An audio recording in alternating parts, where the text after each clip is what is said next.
Good Morning CHD. It is Saturday, February 11th, and I am your host and bring you again James Corbett, who everybody already knows. Hello. Hi, James. So glad you're back. Thank As you we for having me. discussed, yeah, thank you. We're discussing the WHO again. There was a drop of a document. Actually, for me, it was this morning that I got it. I don't know what it means. We'll discuss it a little bit, and then we're going to sort of try to do a 30,000-foot discussion of the WHO, the global biosecurity agenda, where this is coming from, where it's going, how it relates to COVID, vaccine mandates, vaccine development, and all sorts of other things that are related. So to start out, I'll talk about the document. The WHO established a review committee for the 300 different potential amendments to the international health regulations that were submitted by the 194 members of the WHO. And this committee has met for 3 months and issued a whole bunch of comments about the proposed amendments. And that document now is about 100 pages long.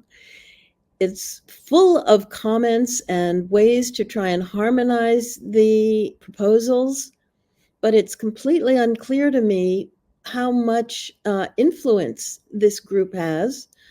And it seems that they're just a group of experts appointed by the Director General of WHO. They're making technical comments, but the WHO, or the World Health Assembly, which is the nations comprising the WHO, will get to decide after a working group then goes through their comments and creates a later document. And we don't know how many iterations there will be before we get to a final document. And while there was some pushback in this document regarding issues of sovereignty, dignity, human rights, and freedom of persons, which is a good thing, other parts of the comments indicate that basically this group is going along with the version that we saw previously. So James and I have only had a little time to review this. I wonder what James has to say. I think probably I'm going to echo what you're saying here is that we don't have a lot of context to understand the meaning of this document in terms of whether it will have any actual bearing or ramifications on what does or does not eventually get passed. As you say, this is going back into the working groups, these 300 amendments, and who knows what is going to come out on the other side. But I think actually that kind of underscores and underlines the entire point of this exercise, as it were, which is that we in the general public have very, very little access and transparency into what is going on, that this is happening in this vast bureaucratic mechanism of the World Health Organization that they've set up to do this. And we get these little windows into the process here and there, these documents that, again, it's a review committee that's just making suggestions. Will these suggestions be adopted? If so, how? Do we have any access to the actual negotiations that are going on in the working group? Of course not.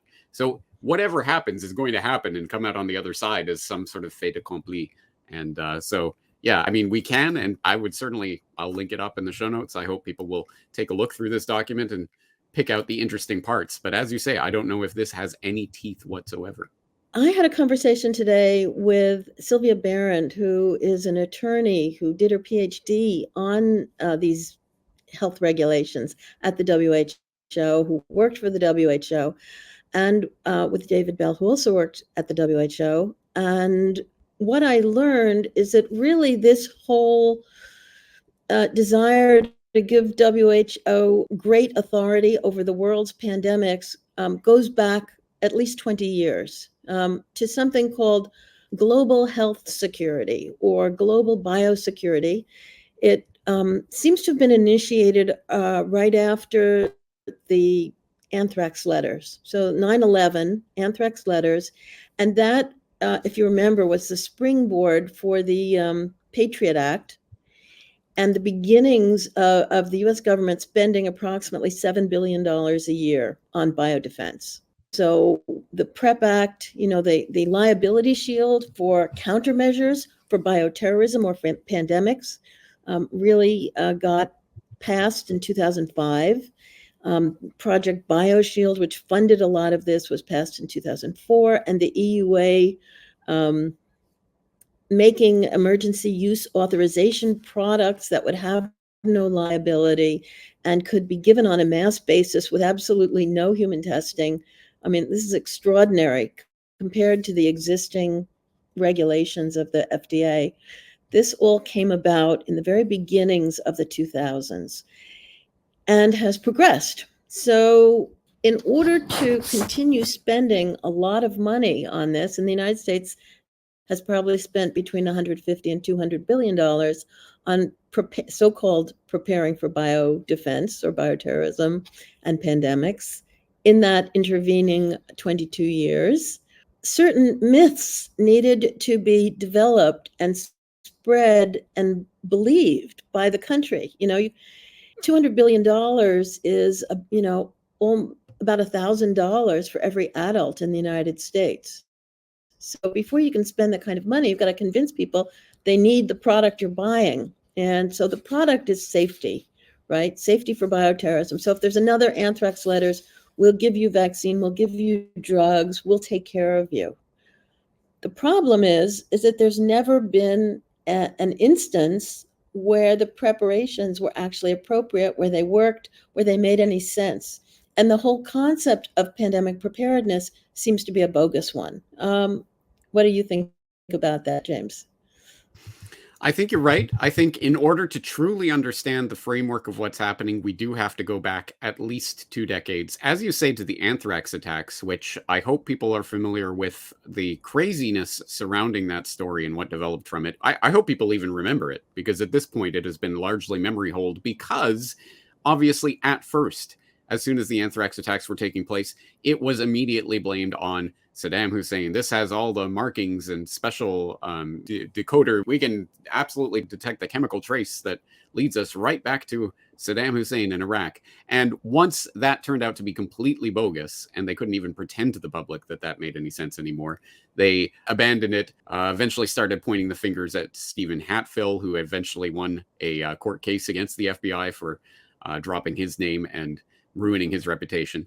And then, of course, it was eventually blamed on Bruce Ivins as a lone nut who did it all by himself and then killed himself before anything went to trial. So done and dusted, right? No, there's huge problems with that entire anthrax story and what really happened there. And people who are interested, type anthrax into my search bar, for example, and you will find I've done a lot of work on that over the years, although not a lot in recent years. But actually, the real preparation for the infrastructure that really got ramped up by the anthrax scare was underway before then.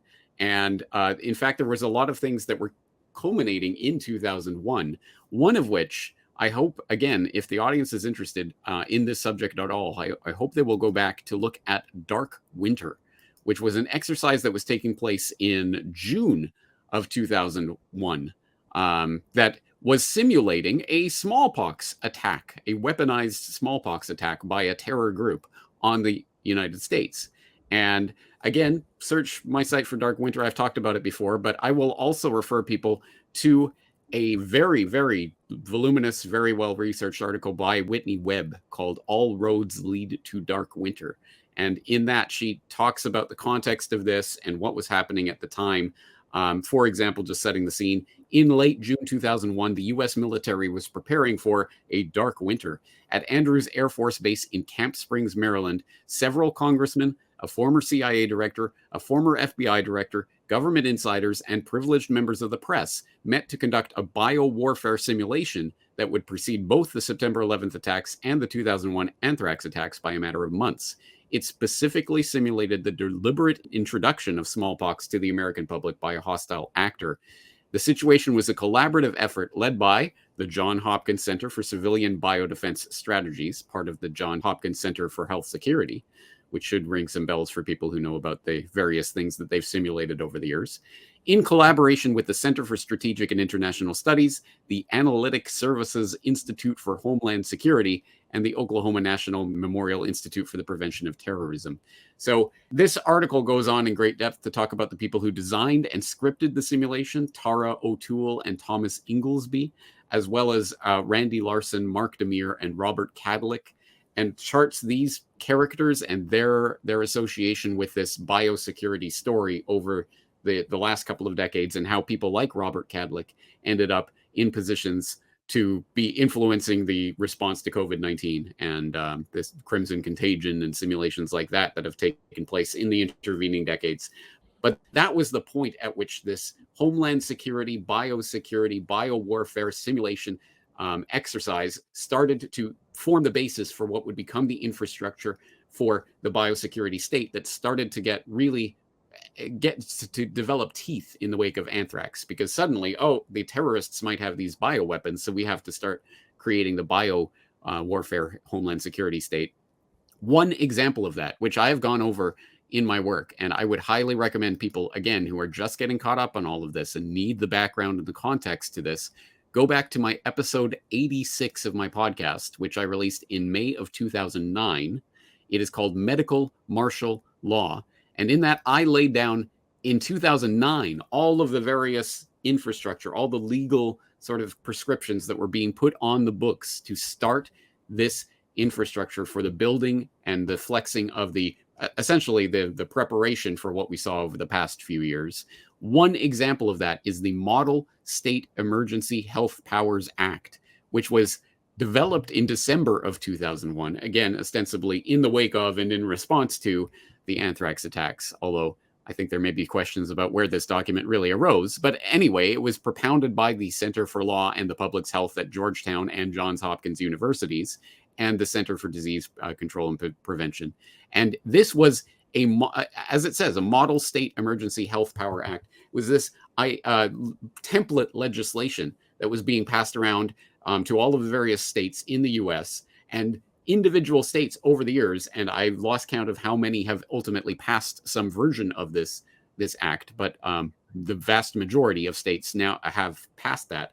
And it was essentially hardwiring in all the things that we saw, giving governors the powers to become essentially dictators in the event of a declared health emergency, including forced quarantines, forced vaccinations, whatever else the governor deemed necessary.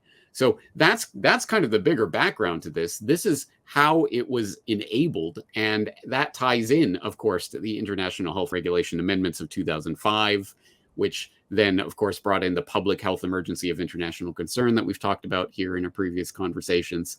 So all of that was feeding into what became the swine flu scare, the Ebola scare, the Zika scare, and ultimately, of course, COVID-19. Yes. So that document was actually initiated by the CDC, who paid Lawrence Augustin somewhere between $600,000 and $1 million to write it and schlep it around the country and get the different state legislatures to adopt it, the Model Emergency Health Powers Act. And that was started in 1999, but only pushed out to the states right after the anthrax letters when they were worried. The Army had actually had a plan to develop up to 75 different new vaccines for potential biological warfare threats in the late 1990s. And the anthrax vaccine program was brought in not necessarily because they were so worried about anthrax, since anthrax doesn't even spread person to person and could be treated with antibiotics, but rather because it and the smallpox vaccine were the only two vaccines the Army had that were already licensed. So they thought they could start this program, begin with anthrax, go to smallpox vaccine, and they did those two, because in 2003 they started vaccinating the military for smallpox and have continued.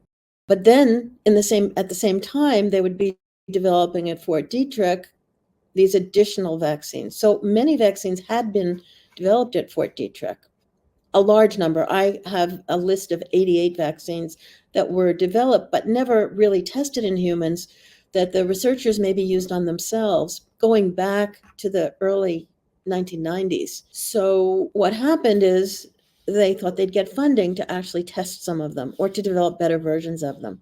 And this was going to be a great boon for the medical part of the military, which has never, that it's the fighters or the flyers who got the attention in the military. But this would raise the status of doctors. And if you notice, in World War II, Shiro Ishii, who was the doctor who was in charge of Japan's biological warfare program, had raised the status of himself and, again, the military part of the, it's not called the Defense Department in Japan, but the Japanese military doctors got high status because they were developing biological weapons. Also, a lot of people who work for the military in this biological weapons or biological defense field then can go out and work for contractors. And that was where the real money was. So once BARDA got initiated around 2004 or 5, and there was, billions of dollars a year to be given to companies developing products for bioterrorism and pandemics, it was like, the gates had burst open. There was a new industry that didn't exist before, and anybody could jump in. You could start creating products. And if you could convince the government that they would be useful, or if you could bribe politicians, or if you were a friend of the president, your company would get a very lucrative contract. That is what happened to Ronald Perelman, who was a big Dem donor. He bought a very large interest in a small company that had developed a drug for smallpox, and we didn't actually need it because the United States had already bought enough smallpox vaccine for everybody in the country during the Bush administration. So when Obama came in, they didn't need a smallpox drug. So Congress initially balked, and so everybody went away and were quiet. And then 18 months later, they fixed whatever they needed to fix. And then the contract was given to Ronald Perelman's company for about $500 million for this drug, which later was named T-pox. And so we had a supply of it. And when this monkeypox so-called pandemic, the fluke was never really a pandemic, appeared, what happens? But the government starts using T-pox, even though it's never been tested for monkeypox. And so lots of people were encouraged to get that drug. It was an IV drug. And we were able to, use up a good portion of the stockpile, probably buy more. And the gay men who were encouraged to get it became the clinical trial for T-pox so that it could then be licensed for monkeypox as well. Anyway, that is one of the many different ways this whole concept is pushed, because there is so much money involved. There's just a lot of there's a lot of money left up. When you're selling a drug for $500 million, you've got plenty of money to make things happen. And anyway, as I said, we've spent probably $200 billion. The WHO's projected build out for the biosecurity agenda that they want every country to become part of, the cost of that has been estimated by a contractor for WHO at between $100 billion and $200 billion, with a $60 billion a year price tag to keep it going. So in order to achieve all of this, you have to make people frightened. And what they did was keep those pandemics coming. So in 2002, there was the first SARS epidemic. It was in 20-some countries, but there were only 8,000 cases. It is generally believed to have come from a bat to a human, but how that exactly happened isn't clear. And why Tony Fauci was spending up to $50 million a year researching coronaviruses even before SARS-1 is an open question, because before that time, we only knew that it caused colds. What that means also is that Tony Fauci and NIAID and many researchers, coronavirus researchers, understood the toxicity of the spike, even 20 years ago. And yet that was the platform that was chosen to build out all the COVID vaccines. And we need to ask questions about why that was chosen when the knowledge was there that it was going to cause problems. Maybe we should talk about all these different so-called pandemics that have happened in the intervening 20 years and go into sort of where they came from, how they were responded to, and whether it made any sense at all. You want to start, Well, or do you want me to actually, start? yeah, let me interject because your talk there is extremely important for people who don't understand the incredible financial resources that have been invested in various fixes for these generated health crises, real or otherwise. And for people who need more on that, you jogged my memory. I have just dug up an article that I wrote 16 years ago, WHO scaremongering for big pharma, from August of 2007, which starts by noting that the WHO released its annual World Health Report today, touting its revised international health regulations policy, which seeks to regulate how countries should assess and report public health emergencies of potential international concern to the WHO. The report, entitled A Safer Future, Global Public Health Security in the 21st Century, seeks to maximize the impression of the UN body's dispassionate interest in the public good and minimize the politics of strong-arming governments into sharing public health information. And this information includes giving the WHO virus samples from H5N1 bird flu outbreaks, which critics fear will be given to pharmaceutical companies to develop costly brand name vaccines that those most afflicted by the disease can ill afford.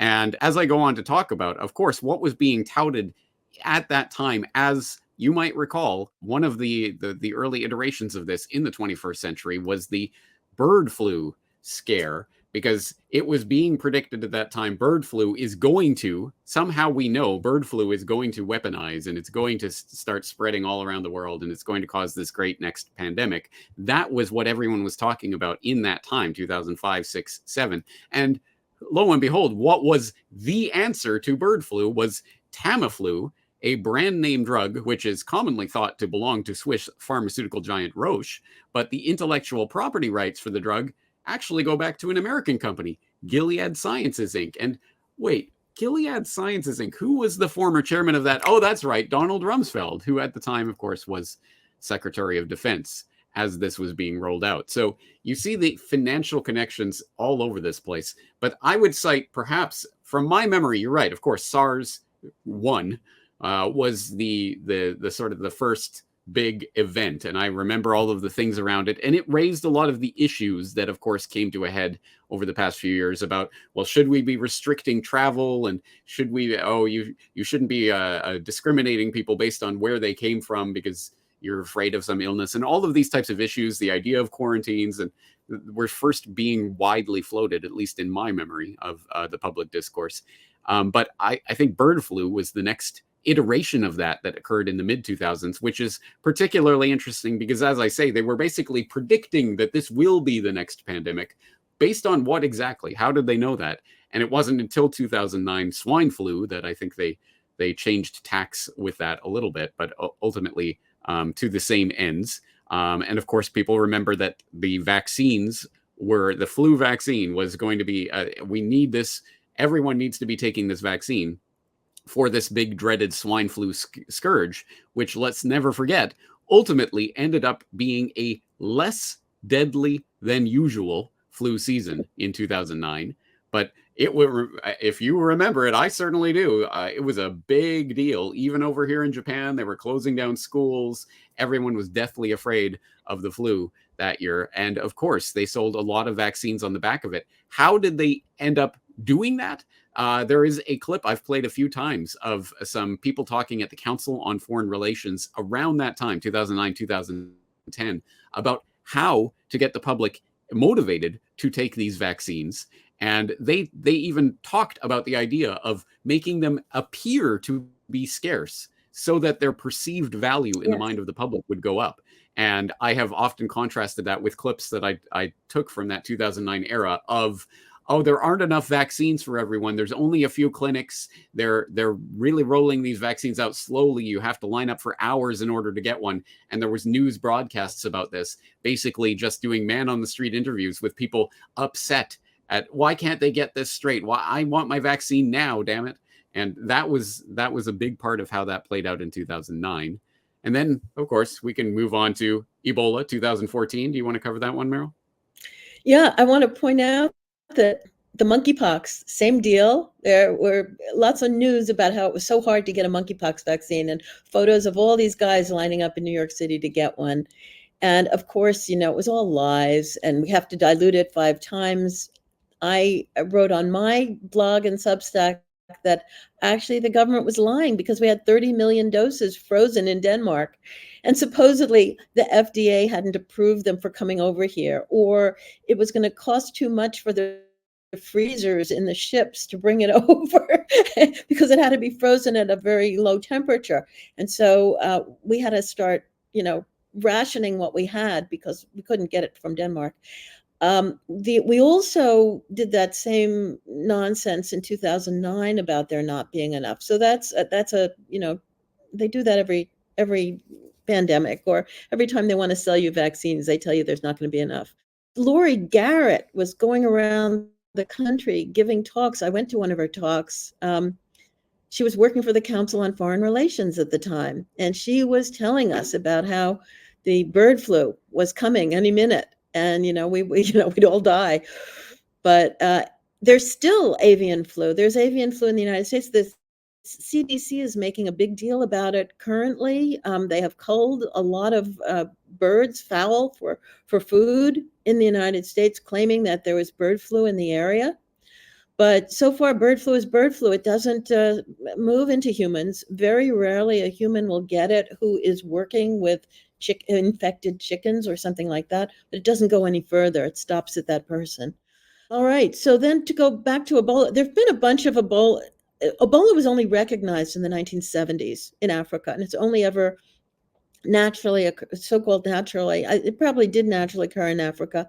I believe that a woman who worked on bioterrorism for South Africa, what was her name, Marguerite Isaacson, went to Zaire to collect samples, is my belief, for that roughly 1974 epidemic of Ebola, because it is a very deadly, usually there's 50% or more death rate of known cases for Ebola. There's several different strains of it. And usually it's managed locally. So it doesn't really spread very far. Usually there's not that, a few hundred cases maybe. But in 2014, it appeared in West Africa, and it had always been in Central Africa, never in West Africa before. So more than 1,000 miles from where it had ever been, it appeared. And for some reason, the WHO refused adamantly to assist. And Doctors Without Borders helped with it, but it grew very large. And eventually, after about 8 or 9 months, the WHO did step in, and the epidemic was resolved. But everybody knows there were cases coming back to the United States, and there was tremendous fear mongering about that. And that was a justification to remove all these supplies from this thing that had been created by this guy named Cadleck. When he had been a congressional aide, he'd written these, reports about how dreadful biological warfare would be, and basically had come up with the idea for a national strategic stockpile, which is located in 12, or at least it was, I don't know if it still is, 12 locations around the United States where they have containers full of drugs, vaccines, ventilators, masks, the whole 9 yards, supposedly, for a pandemic or bioterrorism. Except they didn't have enough when Ebola struck, and they didn't have enough. They had almost nothing when COVID struck. So this $7 billion collection of stuff with stocks that are rotated regularly really has been useless for us. What it has been is a way to buy products from, again, friends of politicians. So Robert Cadleck, who was once a physician, had also been a contractor, been a partner of the guy who started the anthrax vaccine company, Fuad El-Hibri. And that company, as soon as Cadleck became the assistant secretary for preparedness and response, the anthrax vaccine company bought the smallpox vaccine portion of, I think, Sanofi. And so they owned anthrax and smallpox. And then most of the money, about, I don't know, roughly $1.5 to $2 billion a year, was then going to that company to buy anthrax and smallpox vaccines to replenish the stockpile because the vaccines expire every 3 or 4 years. And so there was no money left for gloves and masks and ventilators and all the rest. It's a sordid tale. It's just gross corruption at every level, and nobody seems to care. So they created this demand for products, and the products are basically useless or have been in the past. All right, so that was the 2014 Ebola. Then there was a later Ebola in Uganda in 2018, and the WHO failed to go in again for about 8 or 10 months and wouldn't help out in Uganda. And then finally they did. And that epidemic is also resolved. But if you look at the number of so-called pandemics or epidemics that the WHO has involved themselves with or has called a public health emergency of international concern, you'll see they failed at dealing with almost every one of them. So they failed in 2009 for this fake swine flu, H1N1, came from Mexico, came from pigs. It was going to be like 1918 all over again, except it was milder than your normal flu. And so we quickly made vaccines, and in about 6 months, they had vaccines ready. And it turned out that the brand that was made by GlaxoSmithKline in Europe caused narcolepsy in over 1,300, mainly adolescents, a very, very severe form of narcolepsy, so that they basically were unable to work, unable to go to school, ruined their lives. After that was Ebola. They failed with the 2014 Ebola. After that was Zika. It was never sorted out what the heck was going on with Zika. This was a Zika unlike all prior Zika virus disease. So the story about the small heads in babies whose mothers were infected with Zika, it's never been fully resolved, and I don't know whether that was due to the Zika virus or not. It had never been reported before, and Zika had occurred in some places like French Polynesia, where they have a high level of medical care, and would have noticed if that had occurred previously, but it never did. It's in some places it's been blamed on pesticides, it's been blamed on other things. Don't know what's going on, but again, what is at the heart of some of the corruption is the fact that the WHO has been the go-between between manufacturers and countries for vaccines, for sleeper contracts of future vaccines. So almost every country has signed contracts with vaccine manufacturers that were basically drawn up by the WHO that say, look, once the WHO declares a pandemic at a certain level, in the old days, you had to have a pandemic level 6. Nowadays, you have to have a pandemic of international concern. Once it gets to that point, governments are obliged to buy a certain number of doses of a vaccine for a condition they can't even predict ahead of time. They don't know what the vaccine will be made of. They don't know how safe or effective it will be, but they are committed to buy whatever the contract says, doses, and then give it to their people. And generally, once a country is committed to that and they're spending maybe hundreds of millions of dollars or billions of dollars on those contracts, they're going to give those vaccines to their people, whether they're any good or not. Exactly right. And it's important to note that, of course, this isn't just vaccines. It's all manner of medical interventions from Big Pharma. As I mentioned before, Tamiflu with its Gilead Sciences intellectual property rights holders. But how about the Ebola cure? ZMapp. Again, I don't know if people remember this, but I definitely remember watching the coverage of the Ebola scare in the US in 2014. And ZMapp was basically being given all of this free advertising as this wonderful new drug that can totally save you from this Ebola that's really coming to get you guys. And as it turns out, of course, ZMapp was developed by MapBio by grants from the National Institute of Allergy and Infectious Disease, the Department of Defense Advanced Research Projects, and the Defense Threat Reduction Agency, the usual stew of military slash spook intervention in the biosecurity state. So no surprise there. And of course, a lot of people make money off of that, regardless, of course, of the fact that Ebola killed nobody in the United States. But boy, is it coming to get you, and you better get your ZMapp ready. So stock obviously went up after that. Let's also not forget that it was 2015 that esteemed medical scientist, Bill Gates, wrote a piece in the New England Journal of Medicine in 2015, The Next Epidemic, Lessons from Ebola, in which he started to talk about the various preparations that are going to be needed and things that are going to have to be put in place and putting vaccines quickly and all of that. Of course, Bill Gates used Ebola as the springboard for that.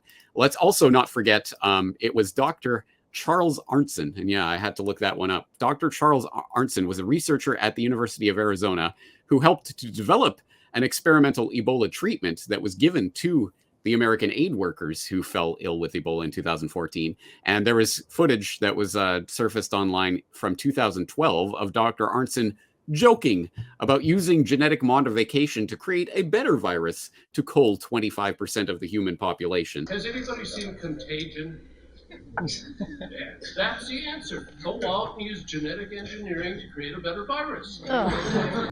Which brings to mind similar pronouncements that have been made by various researchers over the years, like Dr. Eric Pianka at the University of Texas at Austin, who was given a Distinguished Texas Scientist Award from the Texas Academy of Science in 2006. And in his acceptance speech, again, mused about the elimination of 90% of the human population through an airborne disease like, say, the Ebola virus. So, yeah, that has been a disease to conjure by for a number of years and has certainly fed into the development of this state. And you're right about Zika. I remember covering, of course, that hype at the time and everything that was going around about it. And I recall, and this is only off the top of my head, I'll see if I can dig it up and put it in the show notes, but I recall later on finding that there was actually no increase in microencephaly, or whatever that's called, the underdeveloped children's heads. There was actually no statistical increase or statistically significant increase in that phenomenon. But for some reason, it was just latched onto, and here's this thing that's connected to Zika. There was never any medical connection that was actually made there, at least as far as I know. So yes, hype after hype, and always going back to vaccines, pharmaceutical interventions, etc. This is important for people to understand that, of course, the World Health Organization, the International Health Regulation Amendments, the proposed treaty or convention or agreement or whatever they're going to call it is important. And this is part of this biosecurity infrastructure, but it's only part of the biosecurity infrastructure. And a lot of this has been functioning even without whatever amendments and new treaties they're going to put in place. So this is already possible in various states and various levels, and it already has been done a number of times by now. So yes, we should be aware of the WHO and what it's doing, but we should know that this is part of a much broader field of global health security, national biosecurity initiatives that, as I say, are generally funded by defense departments and or intelligence agencies. Yes. Usually what happens is they've already given out the drug or the vaccine, and then the thing is over, and really nobody gets to assess whether it worked or whether it didn't work. And the public health agencies are the last ones who want you assessing anything. In 2009, the WHO was forced, because there was such an outcry about these contracts and the fact that they had called a public health emergency level 6 when they had just changed the definition, and made it very easy to call one when there was hardly any level of serious disease. So they did have to do, an after review and admit maybe they didn't do everything correctly. But what's happened now is we've had 3 years of COVID, and there are no after action reviews. I mean, we can talk about how many people have died of COVID, and I pulled out from the new document on the international health regulations that came out on February 6th. And estimate of 15 million excess deaths that are perhaps due to COVID in that document. So the WHO admits to 15 million excess deaths. How many more people were pushed into malnutrition or starvation as a result of the lockdowns and other policies that were implemented by the WHO during COVID? And it turns out it's an extra 150 million people that have been pushed into starvation or near starvation, that there may be up to 30 or 35 million people a year dying of starvation when it only used to be, again, there are a lot of different estimates, but perhaps 10 or 15 million a year at the most. So if you balance 15 million excess deaths from COVID versus maybe 15 million excess deaths a year more from starvation, none of this makes any sense. The WHO is causing excess deaths by the policies that it pushed out. We also have to realize that this is not coming from the WHO. This is coming from the G20, the World Bank, the United States, Germany, the UK. That's where the big money, is being made. There is a new financial instrument. It was called something else, and now they're calling it a pandemic fund. It's a new way to get taxpayer money given to a new international organization to pay for, getting everybody up to speed for pandemics using techniques that have never been shown to work. I think that, one of the issues is vaccines. Drugs are important, but it seems that there's something special about the government's desire to be able to stick needles in us with substances that we cannot identify, at the level of the end user. Vaccines are complex mixes of substances, and the FDA acknowledges that you can't test them at the end and be sure that they were manufactured correctly, that they're going to be safe, that they're appropriate. And the fact that normally it takes 10 to 15 years to develop a vaccine, and yet our governments have said they can develop a vaccine and give it to us in under a year. And CEPI, which is an organization created by Bill Gates and others to make vaccines for pandemics, has said they're going to be able to make a vaccine from start to finish in 100 days. And some people are saying we're going to be able to, create a vaccine within 30 days. Well, it's impossible. Let's just look at what happened during COVID. The United States had 3 vaccines, 3 different, actually now 4 with Novavax. So 4 different vaccines were given to the US population. But China, Russia, and other countries developed their own vaccines. Did any of them work? Not a single one has been safe or effective. None of them have been effective. Nobody's been able to come up with a vaccine for coronavirus. And yet, something like 6 billion people on the planet got vaccinated or got injected with substances that were neither safe nor effective. And the nations, the politicians, the public health experts, everybody in a position of authority pushed these out, and almost everybody in a position of authority suppressed information about their dangers and their lack of efficacy.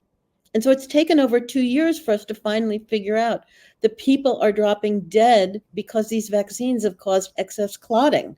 And people are having sudden deaths when they exercise and in other situations. What it all means is that we can't trust the system. There's no way they can make vaccines that are decent in a short amount of time. If they do, they're very lucky. They've never been able to do that before. We shouldn't expect them to do it again, and we shouldn't put out our arms. And if they mandate it, if everybody says no, that will be the end of it. They're not going to hold us all down. Let me interject, because I think we shouldn't dignify the mRNA injections with the name vaccine, because whatever people associate with vaccines of the past, this is a novel form of medical intervention that does not function like any vaccine before. It functions on a completely different method that itself had never been experimentally tested in humans up to this point.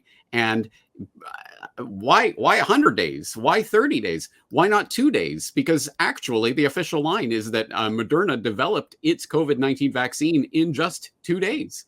It was 2 days after receiving the sequencing of whatever the Chinese sent over from China back at the start of this. It took them 2 days to develop their vaccine, quote unquote, their injection. So that is the future of where we're going, where it's just based on some genetic sequence that we're told was, well, this was sequenced from some health authority somewhere. And anyway, they've designed it so to specifically target whatever we're going for. Don't worry about it. And eventually, of course, it will be genomic sequencing down to your personal genomics. So we know that you will be able to respond to this personally. So that's where we're going with this. And I until we start rejecting fundamentally that entire premise of this is just a vaccine. It's just like all those other things you had when you were a child, and don't worry about it, guys. No, this is a novel form of medical intervention that is being developed. Also, I want to address the point that has been raised a couple of times by people who have listened to our conversations, and they've said something along the lines of, this whole WHO thing is a red herring. They can't create a treaty that will supersede the Constitution. It's really dependent on the states in the U.S., for example. And so all of this is just kind of hype and distraction. I don't think it is hype and distraction, but I do understand the general point, which I think we've been demonstrating here today. It doesn't require this new WHO treaty or whatever for these types of interventions to be done. But that's actually kind of the point. It doesn't require that because it's whatever they enact it's whatever they want to do is what will happen. Having said that, I do, at the very least, want to draw people's attention to the fact that the latest edition of the zero draft of whatever treaty, whatever they're calling it, is up and available. I'll include it in the show notes. It's called the Zero Draft of the WHO CA+, for the consideration of the Intergovernmental Negotiating Body at its 4th meeting. And of course, what is CA+? The WHO Convention, Agreement, or other international instrument. This is why they're not calling it a treaty, because yes, treaty have to be that a president or whoever can just sign a country up to that. And yes, theoretically, no convention should be able to abrogate the Constitution in the United States, for example. But since when has that ever stopped any of this from happening? I would not hold my breath and just hope for that. So I just want to draw some people's attention to some interesting parts of that zero draft. Article 1 starts out with the definitions, as you would expect, but at this point, there's a few definitions in there of a few of the things that they want to talk about, but several of them are left interestingly undefined. It just says, for example, pathogen with pandemic potential means ... They haven't filled that dot in yet. One Health approach means ... One Health surveillance means ... Infodemic means ... Interpandemic means ... So there's a lot of things that they haven't even defined yet, and one would imagine there will be some devils in those details. Article 15 of this draft is about global coordination, collaboration, and cooperation, which of course is about the setting up of the international infrastructure for all of this, including support mechanisms that ensure global, regional, and national policy decisions are science and evidence-based. Article 16 goes into the whole of government and whole of society approaches at the national level, including all of the parts of hardwiring in the biosecurity state that we've been staring down the barrel of for the past few years. The parties recognize that pandemics begin and end in communities and are encouraged to adopt a whole of government and whole of society approach, which they go on to say includes private corporations, of course, being brought in by government agencies and things like this to make sure everybody's on the same level. And Article 17 is about strengthening pandemic and public health literacy, which I bet you can guess is all about managing infodemics on social media, properly propagandizing the public, censoring voices that disagree, etc. And then Article 18 talking about One Health, which we talked about in our previous conversation. Although interestingly, the language in this draft is specifically talking about pathogenic resistance to antimicrobial treatments and the development of that. It's focusing on that aspect of One Health. But as I say, they leave One Health approach and One Health surveillance undefined so far in this draft. So they can insert whatever they want at any time. Anyway, I just wanted to draw people's attention to that, to let them know, yes, this global treaty, whatever they're calling it, is going ahead, and they've got the latest draft up for consideration of the INB. Again, exactly like those international health regulation amendments. You know, this is the window we get, but we have no actual seat at the table for the negotiations themselves. That's all taking place behind closed doors. I mean, really, you have to think back to the Nazis who made everything they did legal. We've already done a lot of things that were not legal in the United States. You know, we've allowed 12-year-olds to decide on whether they get a COVID shot without their parents' permission. And that is not legal at the state level, but it's been done locally. And CDC probably pushed it out. You know, we've mandated experimental products for huge swaths of Americans, you know, probably 100 million Americans at one point. That's illegal, but it was done by the federal government and people went along with it.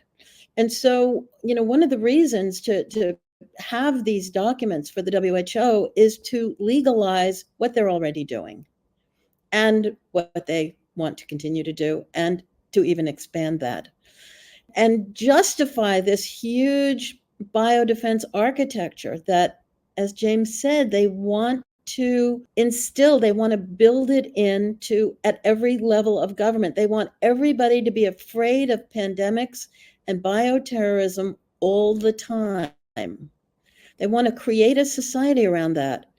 And why do they want to do that? I mean, I can't exactly say, but what I do know is that you can make a lot of pathogenic organisms.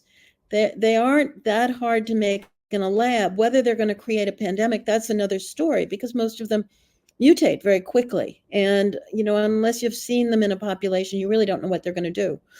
But scientists can create these organisms, and banning the creation of them is what we need. If we banned their creation, we wouldn't have, we used to have one pandemic a generation. Now the WHO is declaring them every 2 years. You know, for the last, because I'm old, I remember when, you know, I never took all of these pandemics seriously that happened over the last 20 years, because I knew they weren't going to really go anywhere, you know, and I understood what to do with them. But I'm now realizing that the entire world has been acculturated to fear and expect them. And we have to change that belief system. And then we have to ban the science. We don't have inspections, we don't have sanctions, we don't have ways of stopping governments from creating these new organisms. And what the WHO wants is they want to manage what's now called gain of function. You know, it used to be biological warfare, it was germ warfare, it was biodefense, and they keep changing the name to confuse you. Now it's gain of function, but it's the same thing. No. Now it isn't gain of function. Now it's directed evolution, because gain of function became tainted. So now they're calling it directed evolution, right? Anyway, yeah, change the name every few years. No one will know. Well, we don't want the WHO managing it. We want it banned. And oddly enough, Robert Redfield called for a banning of it in The Hill this past week in an op-ed. Robert Redfield is the former CDC director under Trump. So if he's calling for a ban, you know, it's not far out. This is what we have to do. We have to tell the WHO they can throw away their pandemic planning architecture, and they can throw away their directed evolution bugs. And we want to live in peace. Yeah. Let me get on the horn to the Pentagon and DARPA and see what I can do about that. It's a huge undertaking. And I think you're right. We, at the very least, the first thing we have to do is diffuse the propaganda that has been planted for decades now to get people to live in mortal fear of these pandemics. And everyone is just around the corner and it's going to kill billions, and you better watch out and do whatever we say. That is the level of control. And once people stop believing in that, we eliminate their supposed justification for the billions that they're spending on all of this research. I think we should put on the record before we go, WHO extends global COVID emergency, but some countries ready to move on. So just a couple of weeks ago, the WHO officially extended the COVID emergency, but admitted it may be at a transition point. And also, just to tie a bow on the biosecurity, homeland security. You mentioned before no after-action reports on COVID. Oh, don't worry. As was reported in 2021, they set up a preparatory group that was going to look into creating a national COVID commission in the United States, headed by Philip Zelikow. And for people who don't know about Zelikow and his work, just look at my work on him in the past. I've had a few episodes on him in the Corbett Report archives. But yes, this is the man who was brought in to manage the 9/11 cover-up and the executive director of the 9/11 Commission, who is now being brought in to form a COVID commission in the United States. So we know exactly what that means. Again, it's homeland security, biosecurity, two branches of essentially the same beast. All right. Well, I think our time is up. I thank you once more for allowing me to have this conversation and helping the audience understand what is going on, all this craziness, and together we're gonna have to stop it one way or the other. We're gonna stop it, or we're gonna live in fear, and who knows what they will unleash next. So again, this was great. I hope to see you next month. I'm looking forward to it. All right. Bye.